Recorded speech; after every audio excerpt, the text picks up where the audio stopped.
আল্লাহ রাসূল নিজেই বলতেছে আল্লাহ তাআলার পরে যত সাহাবী আছে সব সাহাবীদের মধ্যে আবু বকর হলো আমার প্রিয় বন্ধু। এই জন্য সাহাবীরা বলে হুজুর গো কেমন প্রিয় বন্ধু হলো আমরা জানতে চাই। তখন নেই বলে তাহলে তোমরা শোনো গো, আল্লাহ একদিন রাতে আমারে বলিয়ে দেয় বন্ধুগণ তুমি আর মক্কায় থাকতে পারবা না, এই মক্কায় থেকে মদিনায় হিজরত করতে হবে। তার কি করবা বন্ধুগণ, যে মক্কায় থেকে মদিনায় তুমি হিজরত করবা, তোমার সঙ্গে আবু বকরের সাথে নিয়া এই মক্কা থেকে মদিনায় তুমি হিজরত করো। ও আমার সাহাবে তোমার শোনো গো, আমি সেদিন রাত্রে আবু বকরের কানে কানে বলেছিলাম আবু বকর আল্লাহ তাআলা হুকুম দিয়ে দিয়েছে রে তোমাকে সঙ্গে করে নিয়ে এই মক্কা থেকে মদিনায় হিজরত করা লাগবে। সেটা বলার কয়েক মাস পর আমি করি কি আবু বকরের ঘরে দরজায় নিরিবিলি একাই গোপন যাইয়া যখন আস্তে করে যখন ঘরে লক করি বাবার নেই আবু বকর দরজা খুলে দেয়। নবী বলে আবু বকর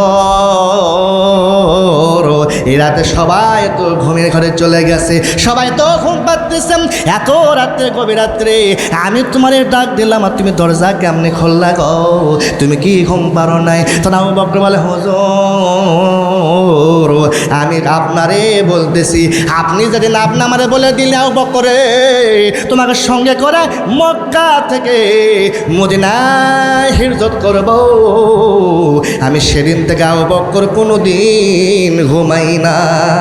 সুবহানাল্লাহ। রাসূল বলো আমার সাহাবেরা গো তোমরা আরো আশ্চর্য হয়ে যাবা, গাড়ির সুরের মধ্যে আমি করলাম কি আবু বকরকে রাখতে বললাম আবু বকর ওই মক্কাতে হাঁটে আসতে আসতে আমার শরীরটা ক্লান্ত হয়ে গেছে, উড়াটা তোমার একটু বিছায়া দাও। উড়াতকে বালিশ বানায়া রাসূল যখন গাড়ির সুরের মধ্যে আবু বকরের উড়াতের মাথা দিয়া যখন ঘুম পাড়তেছে বাদানরা আবু বকর মনে মনে বলতেছে ও গো দরদি আল্লাহ যাকে ওসিলা করায়া এই দুনিয়া সৃষ্টি করছে, যাকে সৃষ্টি না করলে দুনিয়ার কিছুই সৃষ্টি হইতো না, সেই নবী আমার উরাতের উপর ঘুম পারে। সুবহানাল্লাহ। বাবা মেয়ে একটু খেয়াল করে বাবা আবু বকর মনে মনে বলতেছে এমন আবু বকর তাইকা দেখে নবীর কপাল বেয়ে বেয়ে মুক্তার দানার মতন ঘাম বেয়ে যা পড়তেছে। আবু বকর চিন্তা করে এত দামি মহামূল্য নবী আমার, নবীর ঘাম মুবারক যদি নিজের গায়ে যদি মাখাইতে পারি আমি আবু বকর তো ধন্য হয়ে যাব। আবু বকর করে কি বাদানরা নবীর কপালের উপর করে কি হাতে যখন ঘামটা যখন মুছতে চায় ওই ঘামের মধ্যে দেখে এমন একটা আলো প্রকাশিত হয়, যে আলো প্রকাশিত হওয়ার কারণে গাড়ির স্বর্গটা আলোকিত হয়। সুবহানাল্লাহ। কোন চাঁদ সূর্য গ্রহ তারা তার নূরের ইশারা নইলে যে অন্ধকারে ডুবিত এই ধরনী। সবাই বলি চাঁদ সূর্য গ্রহ তারা তার নূরের ইশারা নইলে যে অন্ধকারে ডুবিত এই ধরনী। নবী মোর পরশমণি, নবী মোর সোনার খনি, নবী নাম ভাবে যেজন সেই তো দোজাহানের ধনী। আবু বকর চিন্তা করতেছে আজ যখন আলোকিত হয়ে গেছে বাদান রে, আবু বকর খেয়াল করে দেখে কারিশরীর মধ্যে ছিদ্র দেখা যাইতেছে। আবু বকর করে কি বাম পাটা ওই ছিদ্র মুখে দিয়ে দেয়।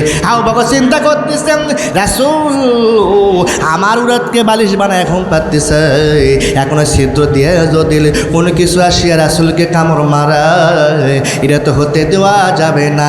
মাদানে আবু বকর করে কি বাম পাটা ওই ছিদ্র মুখে যখন লাগাইয়া দেয় আল্লাহ তাআলা বলতেছে ও আবু বকর আজ আমি আল্লাহ পরীক্ষা করব। আল্লাযী খলাকাল মাউতা ওয়াল হায়াতা লিয়াবলুয়াকুম আইয়ুকুম আহসানু আমালা। আল্লাহ বলে আবু বকর আমি আল্লাহ পরীক্ষা করব তোমরা সাহাবী আমার বন্ধুকে বেশি ভালোবাসো না, আমি আল্লাহ বেশি ভালোবাসি। এটা পরীক্ষা করার জন্য আল্লাহ বলে পাহাড়ে সাপরে যার ঘোরাঘুরি তুই করিস না, যারে সাপ যা গাড়ি সুরের কাছে যা বাজান যা দেখ রে আবু বকরের পায়ে তুই কামড় মার। সাপটা করে কি বাজান রে মুখে বিষ নিয়ে আসায়া আবু বকর পায়ে যখন কামড় মারে কারণ শটের মতন বিষটার যে কলি যায় আবু বকর কামদার বলে সাপরে তুই যতই কামড় মার না রে কামড় মার আবু বকর পা টান দেব না আমার নবীরে আমি কামড় মারতে দিব না রে।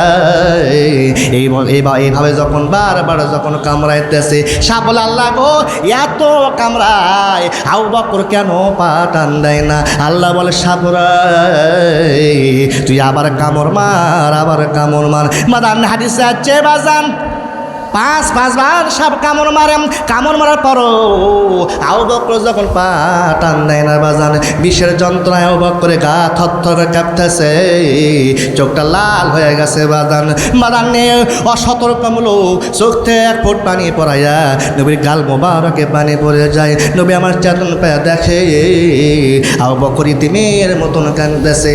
রাসূল বলে আবু বকর বাবারে বাড়ির কথা মনে করে তুমি হয়তো কাঁদতেছ। আবু বকর ডাক বলে হুজুর গো ওই আল্লাহর কসম করে বলি বাড়ির কথা মনে করো তো আমি কান্দি না। বাবা তাহলে কেন তুমি কান্দেছো? সন্তানের কথা মনে হয়েছে। আবু বকর করে কি টাঙ্গে রাসূল হাতটা বুকের সঙ্গে জড়া ধরা বলে হুজুর বুকটা ছিঁড়ে কলিজা বের করে দেখিনি এই কলিজার ভেতর আল্লাহ রাসূল ছাড়া আর কারো জায়গা নেই সুবহানাল্লাহ। বাবারে তুমি কেন তাহলে কান্দিছ? আবু বকর ডাক্তার হুজুর গো আমি কেন কান্দি আপনি কেন কান্দি আপনি জানতে চান? আর পায়ে জানি কি জানি কামড় মারছে। রাসূল করে কি বাজান দেয় হ্যাঁচকা টান দেয় যখন পা টান দেয় সাপটা গর্তের মধ্যে আসে রাসূলকে সালাম দেয়। রাসূলের সালাম উত্তর দেয় না আবার সাপ রাসূলকে সালাম দেয়। রাসূল সালামের উত্তর দেয় না আবার যখন সাপ সালাম দেয় রাসূল সালামের উত্তর দেয় না। রাসূল বলে সাপরে তুই বড় বেঈমান নে বড় বেঈমান আমার কলেজায় কামড় মারবি রে আর তুই সালাম দিবি আমি রাসূল রে সেই সালামের উত্তর আমি দিব না। মাদান এই কথা বললাম সাপটা বলে হুজুর গো আমার তো কোনো দোষ নাই। আর রাসূল বলে সাবরাই তাহলে তুই কেন কাম মারলি? তখন সাপ বলে হুজুর গো আপনার আল্লাহ আমারে অনুমতি দিয়েছে এখন আপনি বলেন তো ওই আল্লাহ যদি অনুমতি দেয় তাহলে আমি না কামড়িয়া কেমনে থাকতে পারি? বাদান নেই এই কথা বললাম নবী আমার কান্দা বল আল্লাহ তুমি আমারে বললা মক্কাতে থাকা যাবে না মদিনায় হিজরত করো আবু বকরকে সঙ্গে করে নিয়ে যাও। হ্যাঁ আবু বকরকে সাথে নিয়ে আজ গাড়ি চোরের মধ্যে আছি আল্লাহ তুমি কি চাও গো আবু বকর এখানে মারা যায়? এই কথা বললা আল্লাহ বলে আবু বকর রে বন্ধু গো আবু বকরকে মারার জন্যেই তো সাপ পাঠাই নাই। আবু বকরকে আমি সাপ পাঠাইছি পরীক্ষা করার জন্য পাঠাইছি সুবহানাল্লাহ। বাজান নেই সেদিন নবীকে আল্লাহ তাআলা বলে দেয় আল্লাহ বলে বন্ধু আমি আল্লাহ তোমার কথা দিলাম কিয়ামত পর্যন্ত যত উম্মত দুনিয়াতে আসবে সবার নেকি যদি একটারে পাল্লায় রাখা দাও আবু বকর নেকি আরেক পাল্লায় রাখা দাও। ও বন্ধু তুমি শোনো গো সবার থেকে আবু বকরের গাড়ি সরে ভালোবাসার নেকি আমার কাছে প্রিয় হবে সুবহানাল্লাহ। আমি আপনাদের একটা কথা বলছিলাম যে মানুষ যখন মারা যায় তখন বড়ির পাতা দিয়ে কেন পানি গরম করা হয়? মানুষ যখন মারা যায় তখন এত পাতা থাকতে বড়ির পাতা দিয়ে কেন পানি গরম করা হয়? বাজানদার আমার রাসূল যদি মেরাজে যায় কোথায় যায় বাজান? বাজানের রাসূল যেদিন লাইলাতুল মেরাজে যেদিন বোরাকের পরশর হইয়া চলে যায় সিদরাতুল মুনতাহা সুবহানাল্লাহ। এর মতো অনেক ঘটনা ঘটছে বাবারা। সিদরাতুল মুনতাহায় যাওয়ার পর নবীকে জিবরাইল ফেরেশতা করে কি নামিয়ে দেয় বল হুজুর গো আমি আর সামনে যেতে পারবো না এখন আপনি নিজেই হাইটে চলে যান। মাদানের নবী আমার সেদিন সিদরাতুল মুনতাহা মানে বড়ই গাছ বাজান নবী আমার খেয়াল করে দেখে বাজান রাস্তার দুই পাশ দিয়ে বড় বড় বড়ই গাছ দেখা যাইতেছে। নবী প্রশ্ন করেন জিবরাইল এই গাছগুলো দেখা যাইতেছে গাছগুলো কি আমি জানতে চাই? বলে হুজুর গো এই গাছগুলো হলো জান্নাতি বড়ই গাছ সুবহানাল্লাহ কন মারা নেন। এই জান্নাতি বড়ই গাছের কারণে মানুষ যখন মারা যায় বাবা, এই জন্য বড়ই গাছের পাতা দিয়ে পানি গরম করে সুবহানাল্লাহ কন। এই পানি গরম করাইয়াম, এই পানি এই জন্য গরম করা হয় জান্নাতি খেজুর গাছের পাতা দিয়ে বাজান রে পানি গরম করার উদ্দেশ্য হলো বলা হয় দেশ আল্লাহ গো তোমার জান্নাতি গাছের পাতা দিয়া পানি গরম করাইয়া তাকে গোসল করাই দিতে আল্লাহ, তুমি জান্নাতি হিসাবে তারে কবুল করো সুবহানাল্লাহ কর।